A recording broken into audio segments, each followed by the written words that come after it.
हर एक आदमी सुख के लिए काम करता है, पर सुखी कितने हैं? गुरु नानक जी ने भ्रमण किया देश विदेश का, वापस आए तो लोग बैठे, लोगों ने कहा कि आपने बड़े बड़े दूर तक लोगों के अंदर जाके समाचार जाना है, सबको मिले हो, तो संसार कैसे चल रहा है? उन्होंने कहा जी संसार तो हर एक आदमी सुख के लिए, आनंद के लिए काम करता है। उन्होंने पूछा कि हर एक आदमी आनंद के लिए काम करता है, सुख के लिए काम करता है, तो सारे संसार में सुख के लिए काम करने वाले सुखी कितने हैं? उनका नानक दुखिया सब संसार, क्योंकि सारे दुखी हैं।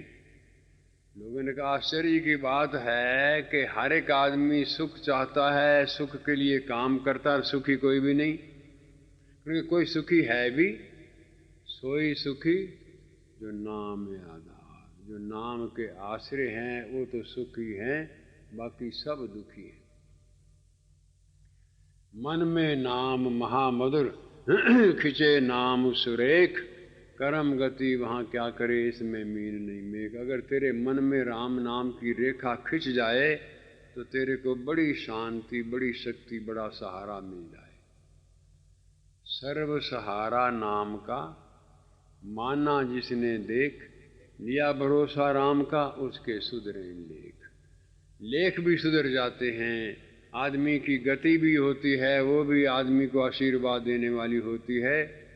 कितना दुख हो, कितना संकट हो, हानि हो, लाभ हो, कैसे भी हो, भगवान की शक्ति उसके साथ उसको सहारा देने के लिए रहती है। यही उन्होंने कहा गुरु नानक जी ने सुख है। पर प्रश्न ये होता है कि सारा संसार सुख के लिए काम करता है तो आदमी दुखी क्यों है? महाराज ने कहा इसलिए दुखी है कि जहाँ सुख है उसके लिए तो करता नहीं है, जहाँ सुख नहीं है उसके लिए करता है। जहाँ सुख है उसको समझता नहीं है, और जो थोड़ा रहने वाला सुख है उसको समझता है। तो हमने आपने पढ़ा है महाराज ने, वही परम सुख कंद है, वह आनंद निधान, अनादि शुद्ध अनंत जो चेतना रूप महान।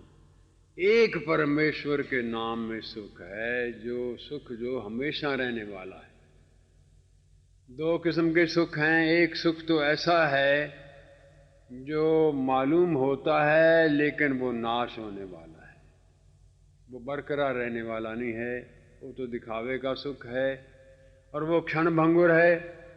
लेकिन जो परमात्मा के नाम का सुख है वो त्रिकाल में रहने वाला, हमेशा रहने वाला है। उसके लिए आदमी को कोई समा या कोई मौसम या कोई बात नहीं होती है, वो तो परमेश्वर के नाम के सिमरन करने वाले को शक्ति, शांति, आशीर्वाद मिलता है। तो यही महाराज ने कहा है कि वही परम सुख कंद है, वही आनंद निदान, वही आनंद के निदान करने वाला है, देने वाला है। पर लोग किस सुख में फंसे हुए हैं? महाराज ने कहा है कि विषय जन जो सुख सभी, विषय जन जो सुख बभी क्षण भंगर हो जाए, इंद्रिय रस का सब सुख होकर फिर नुसाए। ये जो भोग विलास में, विषय विकारों में, धन में, ये तीन प्रकार की जो आदमी को मस्ती होती है, एक तो दाम की मस्ती होती है, एक चाम की मस्ती होती है, एक नाम की मस्ती होती है। दाम की मस्ती और चाम की मस्ती तो नाश होने वाली है, जैसे विषय जन सुख कहे हैं, और नाम की मस्ती बरकरार रहने वाली है। तो महाराज ने कहा है कि सुख तो इनमें भी है, लेकिन ये सुख कौन सा है? क्षण भंगुर है, ये थोड़े दिनों का रहने वाला है और फिर भूल जाता है, फिर दोबारा चस्का पड़ता है, दोबारा चस्का पड़ता है।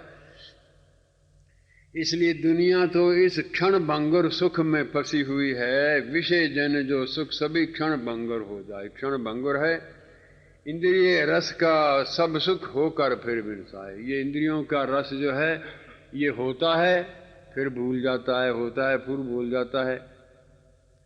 कहा है संतों ने कि तू समझता है कि मैं भोग रहा हूं, अपने सुख भोग रहा हूँ, मैं अपने जो विकार है उनको भोग रहा हूँ, लेकिन तेरे को ये पता नहीं है कि सुख तेरे को भोग रहे हैं, तू नहीं भोग रहा है, वो सुख तेरे को भोग रहे हैं।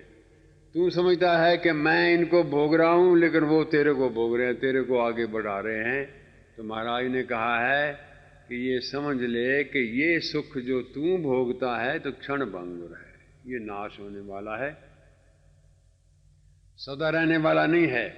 ये तो और कामना बढ़ाने वाला है, तृष्णा बढ़ाने वाला है, और पूर्ति होने वाला नहीं है।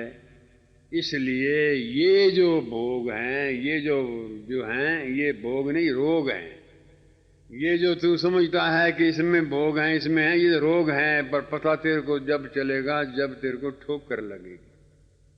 संतों ने कहा है कि मछली तब वापस आती है जब पत्थर से ठोकर खाती है, वैसे नहीं वापस आती है।